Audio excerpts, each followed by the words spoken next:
TVK ஒரு தூய சக்தி. நிஜமாவே தூய சக்தி தான். டிஎம்கேல சட்டம் ஒழுங்கு சரியில்லை, பெண்களுக்கு பாதுகாப்பு இல்லை, வளர்ச்சியே இல்லை. ஆனால் இப்போ டிவிகே ரிலீஸ் பண்ணியிருக்கிற அந்த வேட்பாளர் லிஸ்ட்டை பார்க்கும்போது அடுத்த 4 தலைமுறைக்கான வளர்ச்சியை தெரியுது. மாற்றம் தேவைன்னு கேட்ட ஒவ்வொரு தமிழனுக்கும் தமிழச்சிக்கும் இந்த எபிசோட நான் டெடிகேட் பண்றேன். ஆண்டிப்பட்டி திரு வி பாண்டி.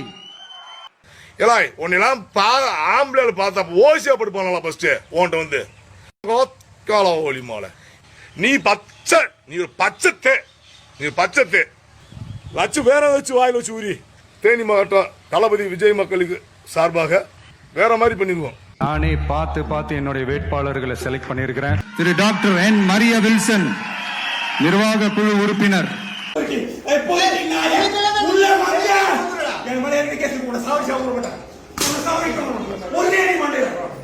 A1 குற்றவாளில மரிய வில்சன் நம்பர் 1. நம்பர் 1. ஒரு எம்எல்ஏனா எப்படி இருக்கணும்னு நான் சொல்றேன். கஞ்சா வழக்கில் கைதாகி சிறையிலிருந்து கடந்த 10 நாட்களுக்கு முன்பு ஜாமீனில் வெளியே வந்த சந்திரகாண்டிபன் என்பவர் தாவேக சார்பில் பேராவூரணி தொகுதியில் வேட்பாளராக அறிவிக்கப்பட்டுள்ளார். இவர் மீது கொலை முயற்சி, கொள்ளை, அடிதடி, ஆழ்கடத்தல் உள்ளிட்ட 10க்கும் மேற்பட்ட வழக்குகள் நிலுவையில் இருப்பதாக அப்பகுதி மக்கள் தெரிவித்தனர். ஆனா இப்ப ஜாதியின் அடிப்படையில எல்லாமே ஒதுக்குறாங்க. டிவிகேல ஜாதிங்கிற பேச்சுக்கு இடம் கிடையாது. அந்த வார்த்தையே பிடிக்காது உங்க தலைவருக்கு.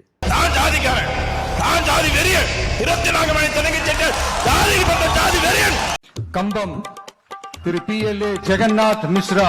பூந்தமல்லி தனி தொகுதி திரு ஆர் பிரகாசம். தமிழக வெற்றி கழகத்தில் மகளிர் அணி நிர்வாகியாக இருக்கிறேன். ஒரு பெண்ணை எந்த அளவுலாம் டார்ச்சர் பண்ணுமோ அப்படிலாம் அவர் பண்ணுறாரு. அவர் தகாத இடத்துலலாம் டச் பண்ணாத எவிடன்ஸும் இருக்குது. அவர் பேர் பிரகாசம். இப்போ வேட்பாளராக வேறு அவர் அறிவிச்சிருக்கிறாங்க. இப்போது இவங்கெல்லாம் தான் உங்கள் எம்எல்ஏ கேண்டிடேட்ஸ். உங்களை தேடி ஓட்டு கேட்டு வருவாங்க, நீங்களும் போடுவீங்க. மாற்றம் வேணுமே, அந்த மாதிரி நீங்கள் ஓட்டு போட்டு அவங்க ஜெயிச்சு நாளைக்கு எம்எல்ஏ ஆவாங்க, நாளான்னைக்கு மந்திரியாக கூட ஆகலாம். இதெல்லாம் உங்கள் வீட்டு பெண்களுக்கு பாதுகாப்பு கொடுக்கக்கூடியதாக இருக்கா? ஆனஸ்டா இங்கிருந்து சொல்லுங்க. நாளைக்கு உங்க குழந்தைங்க வாழ போற, படிக்க போற, விளையாட போற, பொழப்பு நடத்த போற ஒரு சமுதாயத்தையும் சூழ்நிலைகளையும் உருவாக்க போற மாற்றம், தமிழ்நாட்டுக்கு மாற்றம் வேணும்னு நினைக்கிறவங்க தயவு செய்து எவ்வளவு முடியுமோ அவ்வளவு தூரத்துக்கு இந்த எபிசோட ஷேர் பண்ணுங்க. அப்பதான் நீங்க தேடுற இந்த மாற்றம் உங்களை தேடி வரும்.